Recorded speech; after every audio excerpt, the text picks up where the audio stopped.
had a doctor on our trip to Nicaragua say to me, you don't learn to pitch, catch, and hit all at the same time. But in each stage of your life, you're learning those things. And I think that's true. Like I learned a lot from. What is up, everybody? And welcome back to the Schooling Struggle Podcast. It is our belief that the only guarantee in life is that we are all going to struggle. And how we choose to embrace our struggles is what empowers us to become the best versions of ourselves. How is it going? My name is Pete, coming to you from Heartland, Vermont. And with me is a special guest, someone who I have been wanting to get on the podcast since around episode, 1. And here we are at 99. I'm so pumped to have this conversation. When I first started the podcast, I said to my wife, who are some really cool people that I should bring on the podcast? And our guest tonight is the first name that she gave me to be an awesome guest. So this is a conversation that's been in the wings, and I'm super psyched to have it. So I would love to welcome my friend and colleague, Katie Hluchyj, onto the show, otherwise known as Profe at our school. So, hola, Profe. Hola, Pete. It is so great to be here. And I really appreciate it. I'm so grateful to Jen for saying that. That makes my day. I listen to you every time I run by myself, and it's really fun to be here with you because now we can talk to each other. And I often, have some idea or something that I want to, bounce with you, and I have to wait till I get to school. So this is perfect. One of the highlights of this podcast for me has been seeing you in the mornings and you saying, hey, this episode, this is what struck me, or this is what resonated with me. And I've always looked forward to my conversations with you about the podcast or not. I admire you in so many ways. I'm going to kind of take the listeners behind the curtain of your mind and the awesomeness about you. I just see you as someone who really embraces the struggle, which is the theme of the show. And I know that you know exactly what the show is about because you've listened to every episode. So I'm super psyched to get into our conversation tonight. But before we do that, I just love for you to set a little context for the listeners and share. I like to say, if you were listening to the show, what would you want to know about the person that's on the mic tonight? So what do you think that it would be important for the listeners to know about you? So I am 43 years old. I teach Spanish, French, and social studies. I've been at Hartford High School in Vermont for the past 10 years, with the exception of 2 years. 1 year I was living in Madrid with my family, and a year that I was home with my 1-year-old son during the pandemic. I have 2 children. One is 11 and the other's 5. I absolutely love traveling, getting to know the world and people from various cultures and ways of living, and I just really enjoy teaching and running as a side hobby, and another and also cross country skiing. I've kind of gotten into that recently with my kids, and my kids really drive a lot of the things I do for fun and the things I do just as part of my day. So I would say I'm a mom first and a teacher second, and me all the way through. So awesome. It's so cool. I love having conversations with you about everything. Like we've talked parenting, we've talked getting older, we talked travel, and you have this immense passion for all things learning and immersing yourself in other cultures, learning about and immersing yourself in other cultures. You speak multiple languages fluently. You are a lover of languages. And one thing that I think is so cool about you is that you see the value in challenge. I'll often say there's multiple struggles that everyone in the world is facing, right? There's struggles that we don't want to have anything to do with, that that just creep up on us and present themselves in our lives. There are struggles that are a manifestation of the consequences of our decisions. If I do this, this struggle might come at some point. And then there's struggles that we just decide to do knowing that we're doing it because we see value in challenge. And that is one thing that I see in you. You seek challenge to be a better version of you. And I think that's so cool. And one of the ways that you do that is to physically and cognitively put yourself in uncomfortable situations, namely, and what I want to talk about tonight is the way that you've done that by putting yourself in cultures that are not similar to yours, foreign lands that are very different from where you grew up. I just think it's so cool. And before we kind of dive into your past and get into that, Katie has been, like she said, a teacher at the school that I teach at for the last 10 years, and she has spearheaded a global citizenship trip with Doug Anton, who has been on the pod a bunch of times. And I had the pleasure of joining the two of you in Morocco 2 years ago for the experience, and it was just so cool. And you just chase what you love. And it's so cool for you to see you bringing other people along. Oh, I love cultures. I love world language. I'm going to do this, but I'm not just going to do this by myself. I'm going to bring 20 something high schoolers and a bunch of colleagues with me. And I was lucky enough to be in your orbit for that trip to Morocco. So let's start there, because I think that's kind of how you and I really Yeah, forged a yeah, yeah. bond. And then we'll kind of dig in after that. And I was super lucky to have you with us. You build teams like no other, and I've been really grateful to learn from you in that way, and in so many ways. But with mindset stuff and just helping people to be the best versions of themselves. And on that trip, I mean, you modeled it and also helped people to process a lot of stuff. I mean, you went through being very sick from some food poisoning and just really hopped right back up and took everything in such stride and maintained a positivity through significant discomfort for a few days there. We were certainly blowing up the Moroccan bathrooms for sure.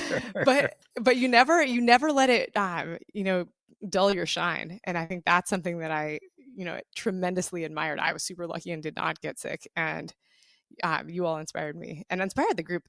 Nothing builds a group like adversity, and our group had that illness go through. Oh But man, we had like 2/3 of the group got really sick, stomach issues, and fluids coming out of both ends at the same time. Like, it was pretty nasty. And but we were far enough into the trip that I think kids had gotten to know each other. People were uncomfortable, but also outside their own comfort zones and taking everything in.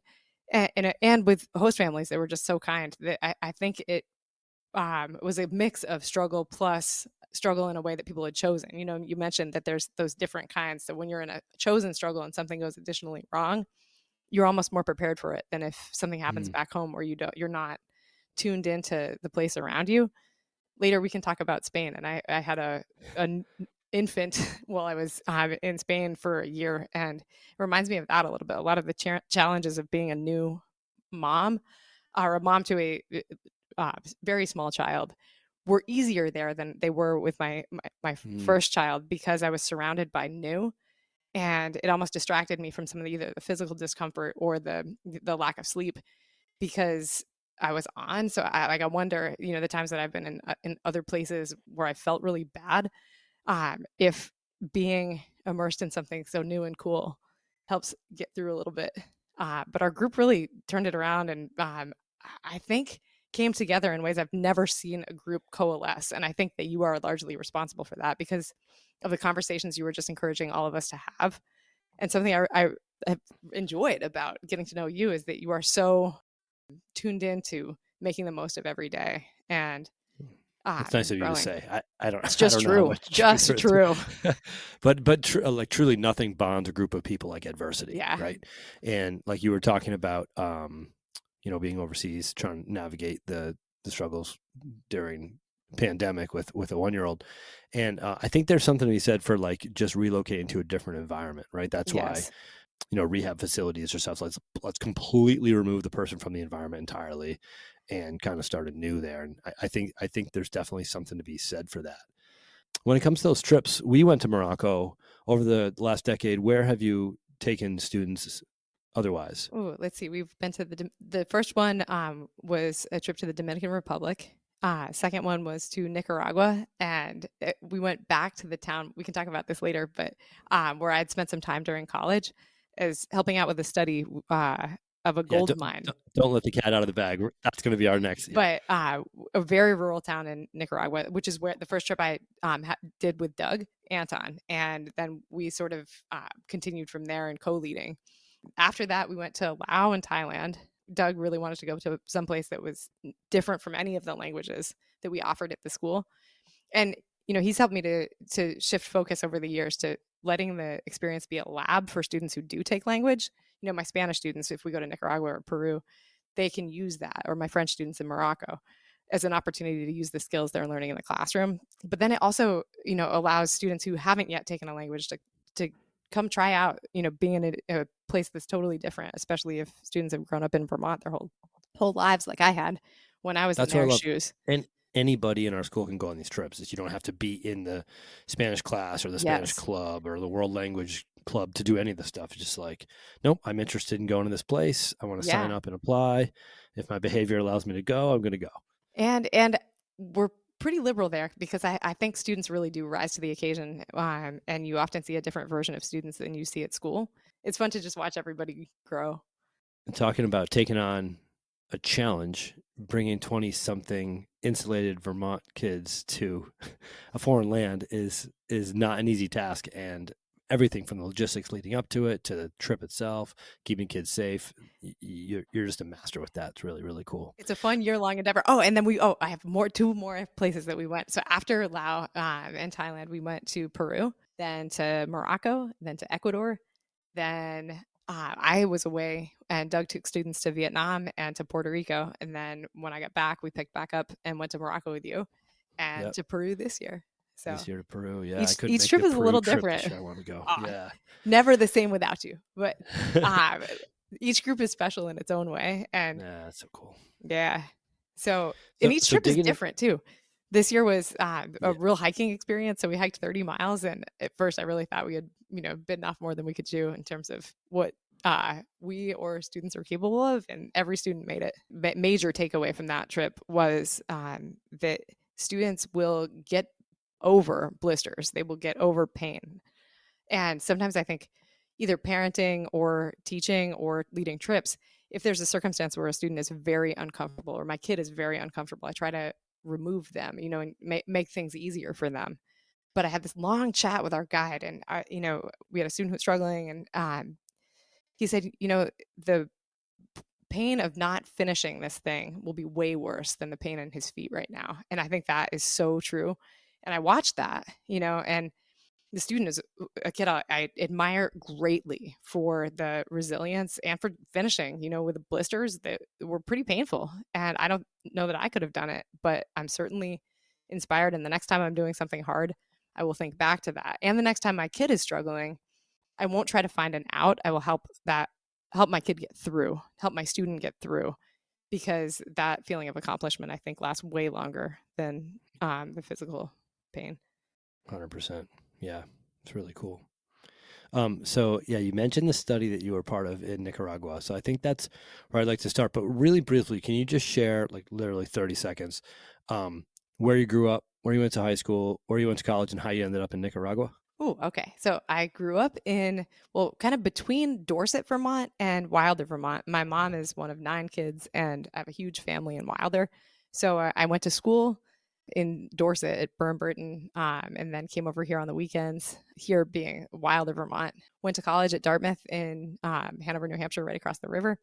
About a year into college, I realized that I was quite close to home, and I either needed to transfer or go abroad or just do something that was a new adventure because Vermont is the only place I'd ever really been. My parents were both high school guidance counselors, and we didn't do European vacations or crazy travel when I was a kid.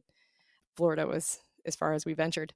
So I signed up for a study abroad program, and actually then I went to Toulouse, France for a semester, and then I loved it, and found another one that looked pretty cool and spent a semester in South Africa with the environmental studies program as I'm cobbling together a major that ended up being geography mostly because it was a combination of the experiences that I found that looked really cool. I loved my time in South Africa, and it was the most different place that I'd ever been in terms of, I don't know how to describe it exactly. The quality of life was the same, but the economic standards of living were very different. And it was both jarring and interesting, and linguistically it was super interesting. They have 11 languages. I had a host family, and the best friend of my host sisters spoke all 11, and that kind of blew my mind.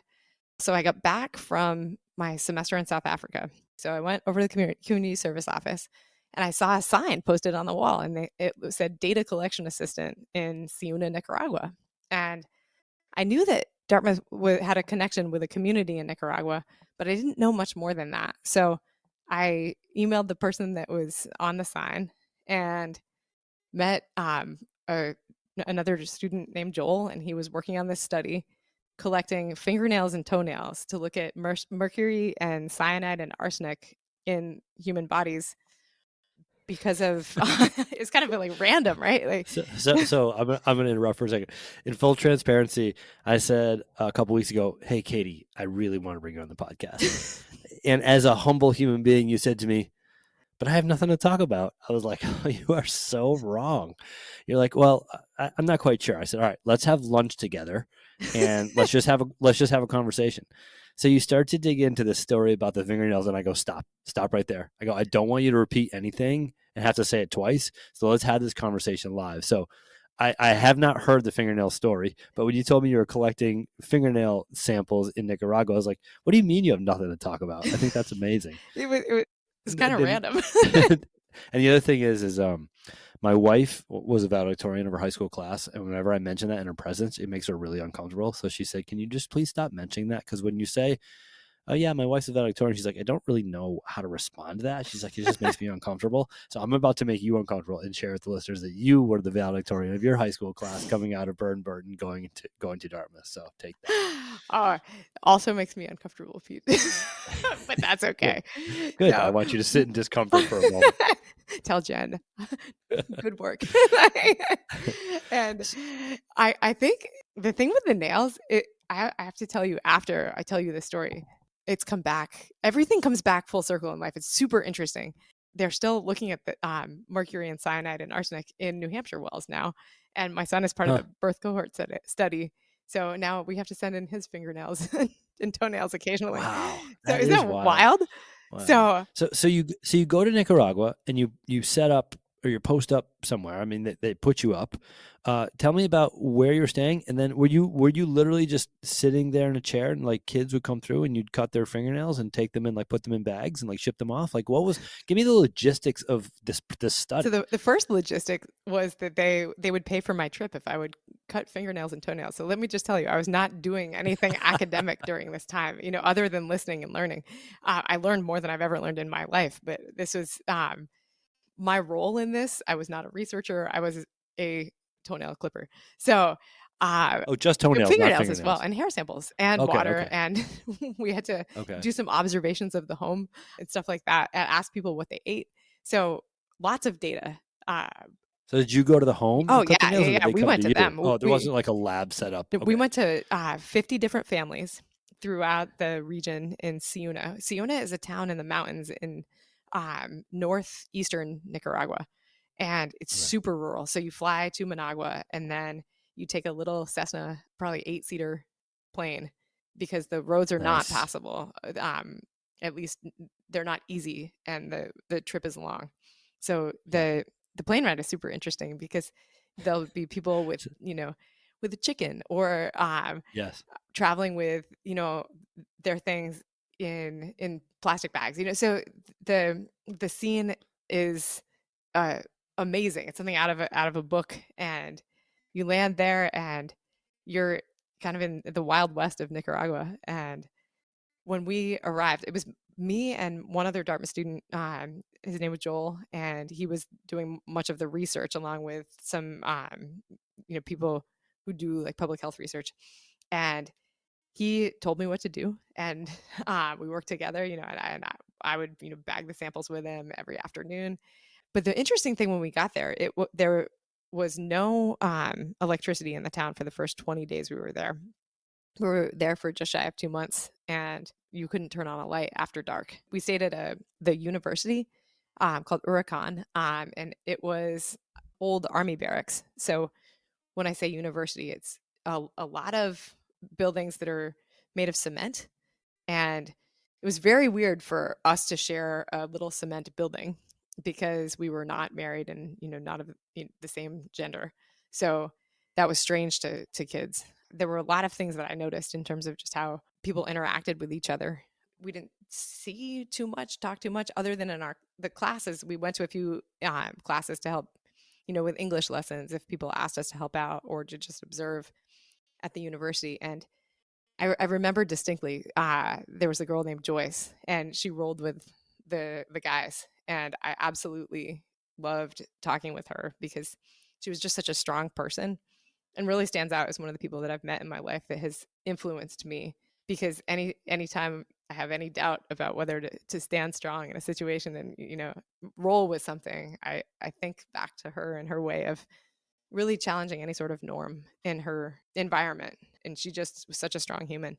So she and two other kids came with us when we would walk to, because the houses were concentrated in the center of town. There were about, 8 or 9 taxis, and most people walked or rode horses. There was a water truck that came to the school every day because water is not something. Water came to the school. It didn't, it wasn't pumped. It was It was delivered. delivered, yeah, by this truck. Yeah. And it was super interesting to me at the time. It seemed so puzzling that, they needed $2 million to build a water system that would serve all the town, and that was just an insurmountable price tag. And there were a lot of things that I, take for granted, or obviously that seem like just part of life. There was one toilet in the town, for example. Like, I went to one house that had a toilet. The others were Wow. latrines, and it was not. Um, it was not a impoverished place in the sense of everyone was just living their life, like, and culturally super vibrant. People were not, unhappy, but people had high rates of cancer and other illnesses because of contamination that had been left behind by this gold mine that closed.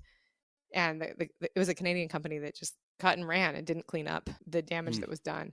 And it's true in so much of the world that you'll have some international company from the US that leaves behind environmental damage, and then the people are kind of stuck. So we drove by the mine, and there's kids like playing in the tailings of the mine, like just like you would see kids playing in a sandbox. But that's just the way the situation left things. So we collected the samples, and we brought them back through customs without a permit. Um, and we were very lucky to get our stuff home. I don't know if that should go on the pod or not, but we got our samples back. I met so many interesting families. I ended up doing my senior thesis on the political aspects of drinking water in Nicaragua. And for a long time, I thought, I want to go into figuring out how to work on this crisis that we have as a globe, to provide water to everybody, or clean water.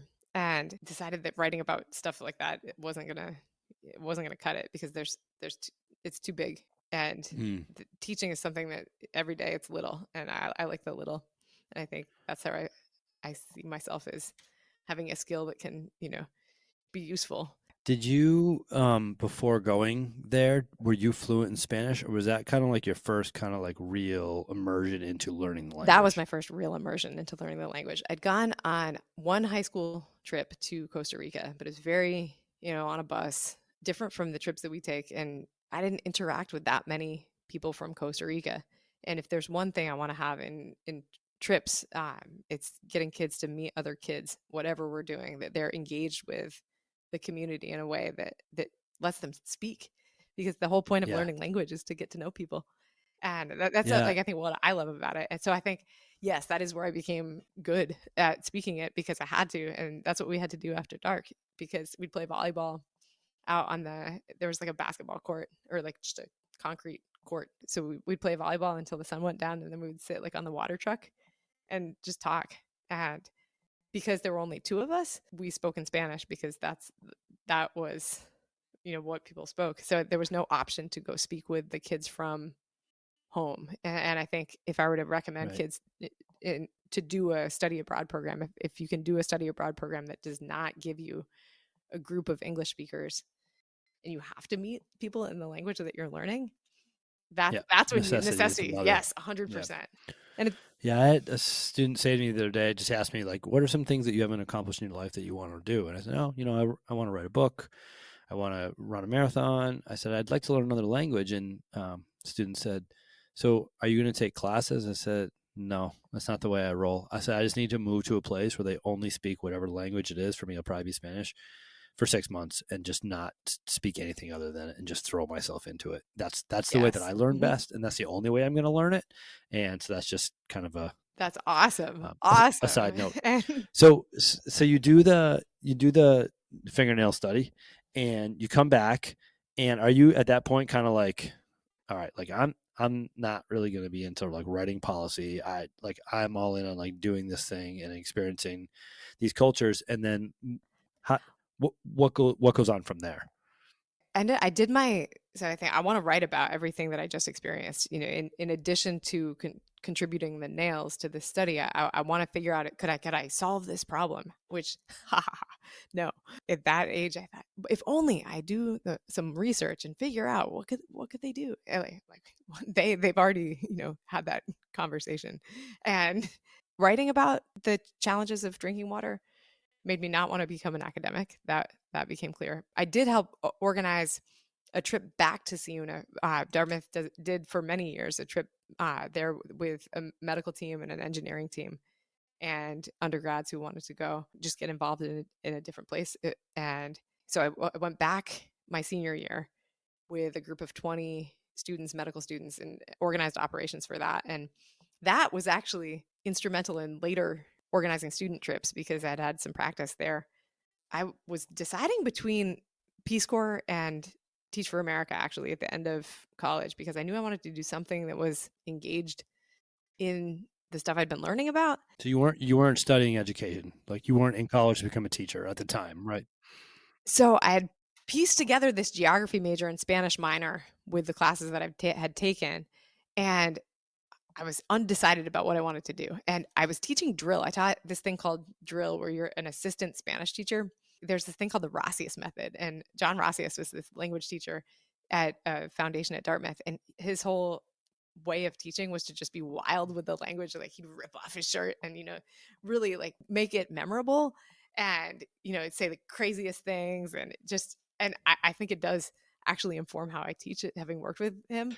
So he was just wild, and it was so funny, and I liked his method. So teaching had sort of been in the background, and I have a lot of family that teach. My mom was a high school guidance counselor. I didn't want to be a guidance counselor because that was my parents' occupation, but I loved teaching drill. So I had put in for, an application for the Peace Corps, thinking maybe I'll go back to Latin America. Maybe I'll work in water resource management stuff. When I got the answers back, I got into both, and I got placed in Kazakhstan doing wildlife management through the Peace Corps, which made me question Peace Corps and whether they had read my application and realized that I had absolutely no skills that were relevant to going to do wildlife management in Kazakhstan. So I said, well, somebody else would be better suited to that. And I got placed in LA. I requested San Francisco because I thought that might be interesting to me. LA just sounded big and scary, and If it sounds big and scary, you got to go into it. You got to go do it. gotta go do it. And my mom did say to me, I think you just like to do things that are dangerous and like just to annoy me. Like, so she did not want me to do this, but I accepted the LA opportunity. And I think something that I really appreciated about Nicaragua was it was this real exchange of ideas. It was, there's never an even playing field when you're from a place that I can travel to a place on my passport and I cannot bring someone here to visit me because they have a visa process that's, insurmountable.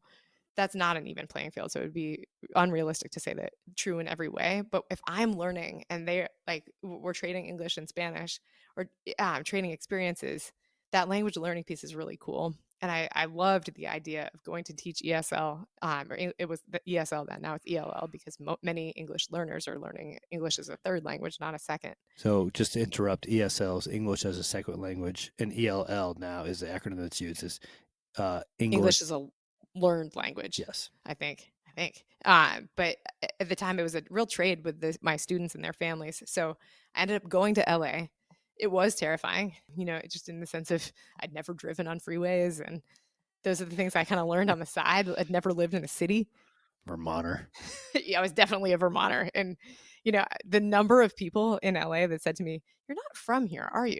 I'm like, nope, no, I'm not. Like, because I would show up at something, I would be dressed like me, and everyone else was not dressed like me. So, Just like a Vermonter at an LA party. yes. So it was a strange experience, but my students and their families were so incredibly welcoming to me and to my mom because my mom came out and visited a few times and she went from being skeptical of this idea to really embracing it. And it was kind of cool because I grew up going to Catholic church with her and it was very important and in her world. And it was a very interesting connector there because there was this one mom who really took me in and, would invite me to everything, but she would also invite me to mass. So we would go on Sundays to mariachi mass, and it was such a cool experience because there was this mariachi band that would play. The whole scene was very different than here, but it was also similar in the structure. Was the mass in Spanish? Yeah, yeah, yeah, Yeah. yeah. But it's Yeah. it's so routine that it was accessible to both of us. I was going to ask you what the setup was there. Can you kind of take me into what you were doing, who you were Ah, working with, kind of what? so I taught at the Charles Drew Middle School, and there were 3,000 students at the school. So I had sixth graders, and I taught English as a second language and English and social studies. So I had 36 kids in my class.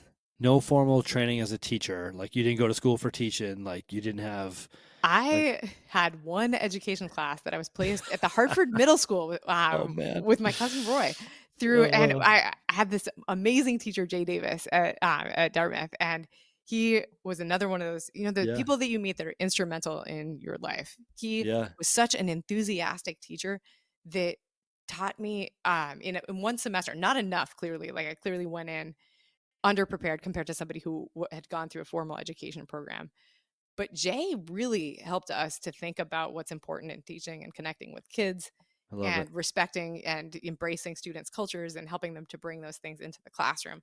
And I'm so grateful to Jay and to my cousin Roy, who was teaching math at the middle school in Hartford. So that's where I Nice. started in Hartford, came back to Hartford. So you go to LA, you get assigned this sixth grade role. You're teaching kids that are not native English speakers.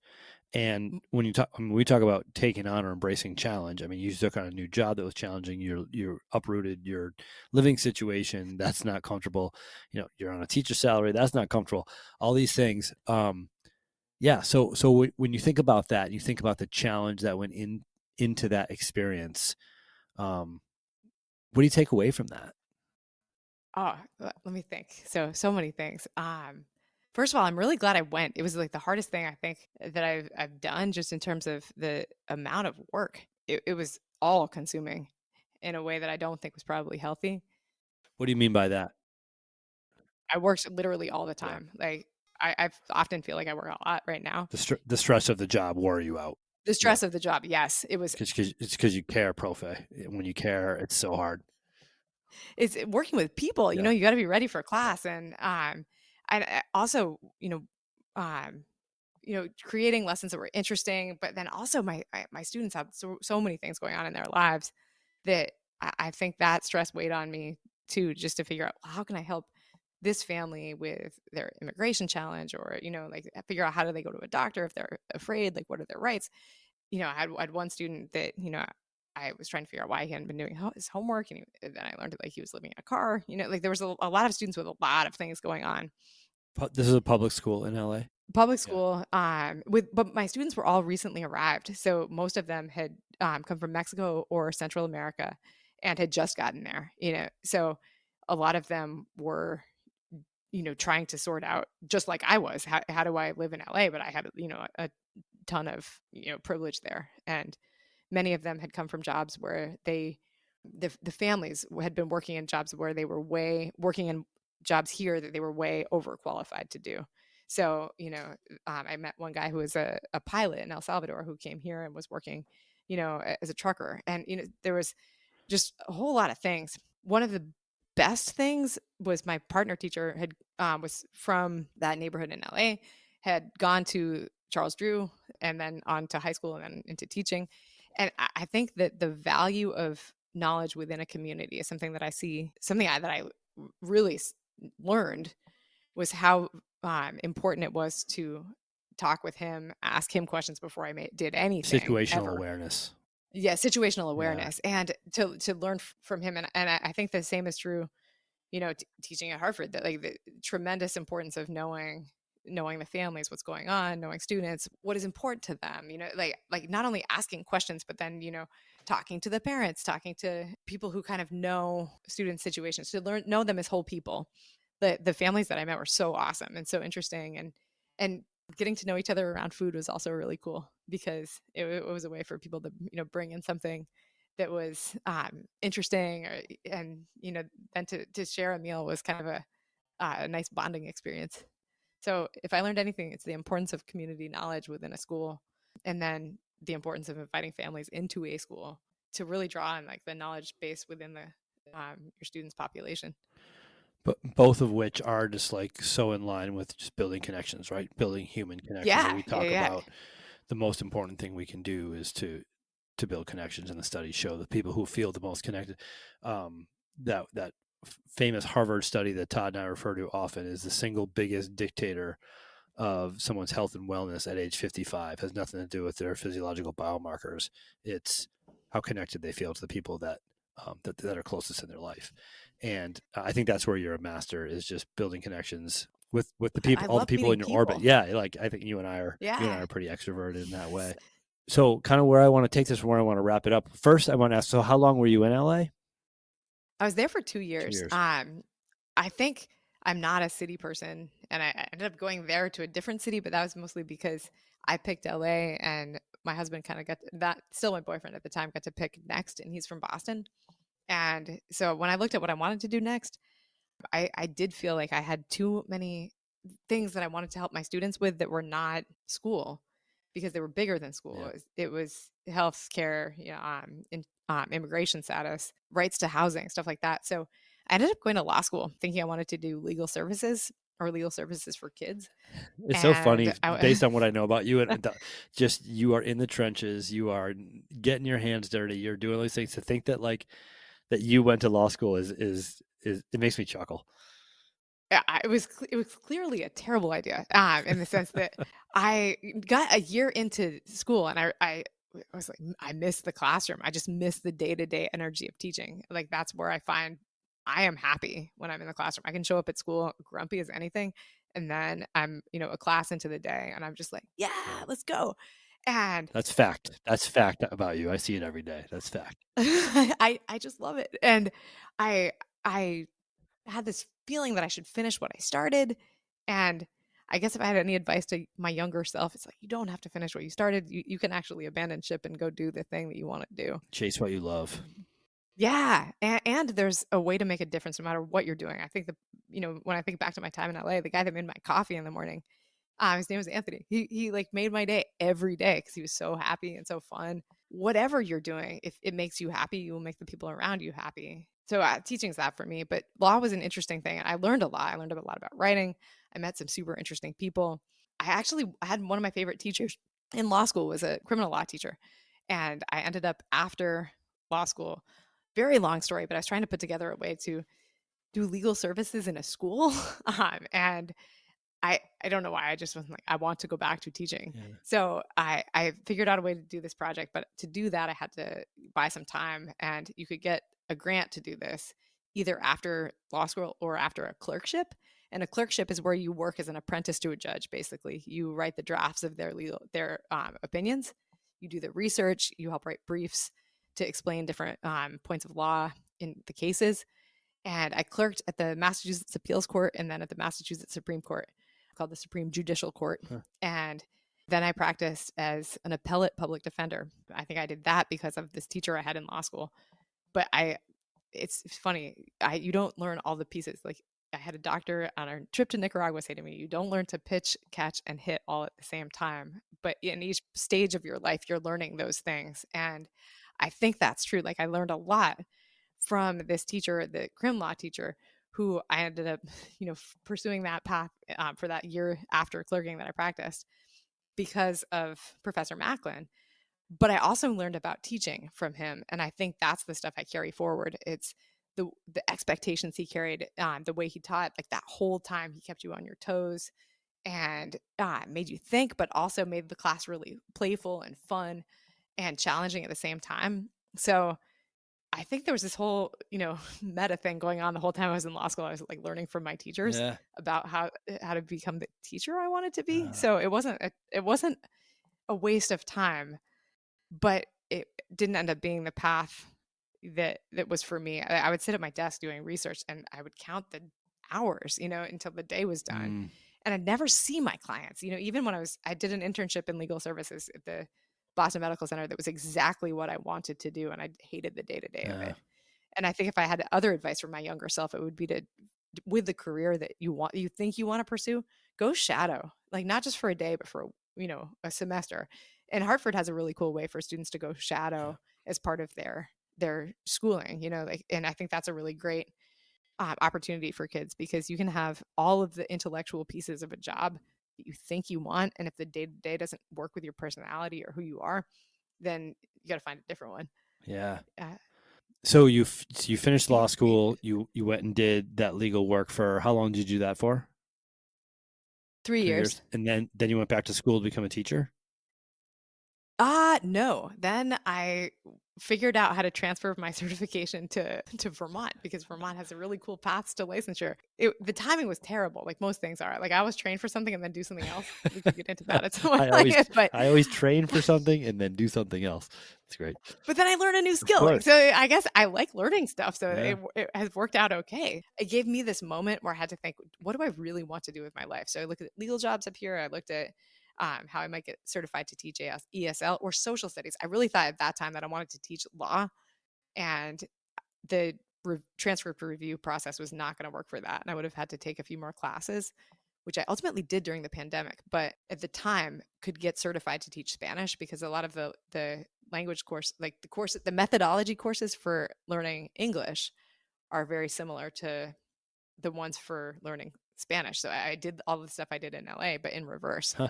I had strategies, I had the ability to get certified, and there were a lot of openings, oddly. So super grateful to Joe Kalia, who was the principal of Hartford at the time, for taking a chance on Yeah. me. That paid And, off. Nice job, Joe Kalia. I'm so grateful Got an amazing, because, definitely like got an amazing I, world language teacher for a decade now. That's so I cool. mean, I don't know about that, but I love it. I love what I do. So, It's clear. and it's it's been a great run since. I did not train to be a Spanish teacher, happened onto it, but this is what I want to do. Like no Yeah. doubt. So the latest challenge has been, I live in in the neighboring town, so I'm going to switch schools next year, which feels like jumping off of a cliff in a weird way because I'm so at home at Hartford. No, I just love that. I love that you're chasing. You're chasing the next thing. Like you're stepping Next thing. again into your zone of discomfort, which, you know, our loss is their gain. I'm selfishly, I'm really sad to see you go, but I think that you're going to enrich that community in ways that you enrich the one that we've been in together. And I just think that's so cool. My hurricane family means the absolute world to me, and I've been so grateful to the people that I've gotten to work with and know, and the families too. Like that's the piece that's really hard, is that I love teaching siblings because you get to know Yeah. um families and stuff like that. So but it'll be in the school where my kids will go, and Yeah. that's the piece that I need to be able to. I Yep. don't like to do anything half, and this lets me put 2 feet in one place and really be there to go see my students games, and I have and their plays and their concerts, Yep. The because I think logistics it's so just make it important. Yeah. doable for you. Yep. Yeah, Yep. exactly. Um, I once had a student come to me and say, Mr. D, you're close to Miss Hluchyj, right? And I said, yeah. And he goes, why do you think she's always smiling? And I paused and I thought about all the ways that I could respond to that, because how much you love teaching and your presence in the community and all these things. And I thought for a moment, I said to the student, Miss Hluchyj smiles all the time because she chooses to. And I think that is a summation of you. Like you choose you choose to do the hard thing. You choose to go to Nicaragua. You choose to leave the high powered, high paying legal job to go do the thing that you love to do. We didn't even talk about the fact that you just moved to Spain with your family for a year. We'll save that for another episode. And then the pandemic happened while you were over there and all these things. Like you choose to do the things that you love to do and to chase what you love. And I just think that's so crazy inspiring. But I don't always choose right. Like I think that's the thing. I don't know. I'm not always, but I always choose to do better. I think that piece, like when I don't choose right, I I don't always think there try is to right and wrong. I to just get. think there is. Like you choose what is and then you move forward.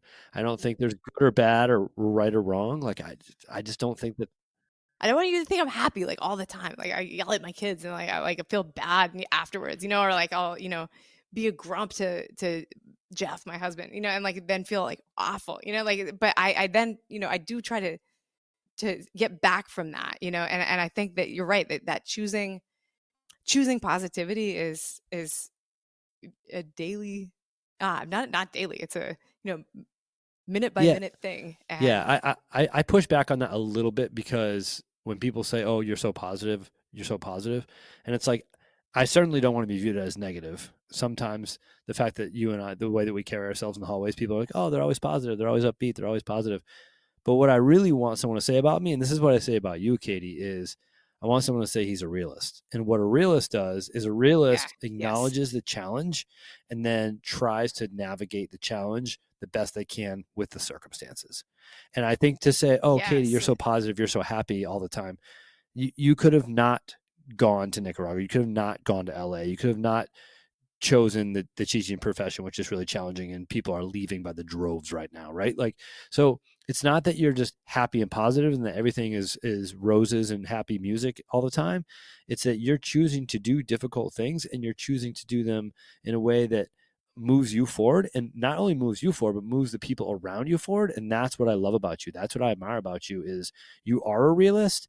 And there's a million things I could say. I'm just it's yeah, yeah, it's so cool. I appreciate that a ton. I think often if I'm smiling at school, it's because the people around me have taken me out of my own head. I do feel happy most of the day at school because I'm not in my head. I'm not thinking about something that I'm, upset that I did wrong or something that like I'm, critical of my, I didn't live up to Yeah. me, this or that in some way. I'm not worried about something because I'm so out of my head. And that's something that's so great about teaching is you can't worry about you You because got 20 people everybody to worry else about in needs front of you, you. Yeah. Yeah. Yeah. And about Yeah. parenting too. And I think Yeah. that's something I love about that as well is it's not about Yeah. you at all. And then you can just be you when it isn't about you. And I don't know how to articulate that, but like when when it's about what's going on around you, that's when it's really Yeah. fun. Yeah. Um, That's awesome. Really, really cool way to close it out. Thank you so much for sharing all that you've, well, not all that you learned, a tiny portion of what you've learned in your life, and for bringing us kind of behind the curtain of those experiences. And I know there's many, many more and some really cool stories that you have. And we can get you back on in a future episode down the line to dig into some other stuff. Thanks, Pete. It's been fun to if only we were running, like it feels like the conversation we'd have if I was actually running with you. Now Like you're gonna, I what's it gonna much be like to appreciated. run and listen to yourself? That's gonna be kind of, yeah, Oh my gosh, I yeah. don't know if I can. But I promise to listen to all your other episodes. No, like literally you make me better on a daily basis. So thanks for being such an inspiration. Yeah, well, thank you So for being, amongst our family listeners, and you were not super comfortable choosing to come on, and I encourage you and coax you, and I'm really glad you did. So thank you so much. thanks, Pete. Speaking of family listeners, to all our family listeners out there, we so very much appreciate your ears. We thank you for your time. We are incredibly grateful for your attention. On behalf of Profe, Katie Hluchyj, and myself, we are the School and Struggle Podcast. We are out.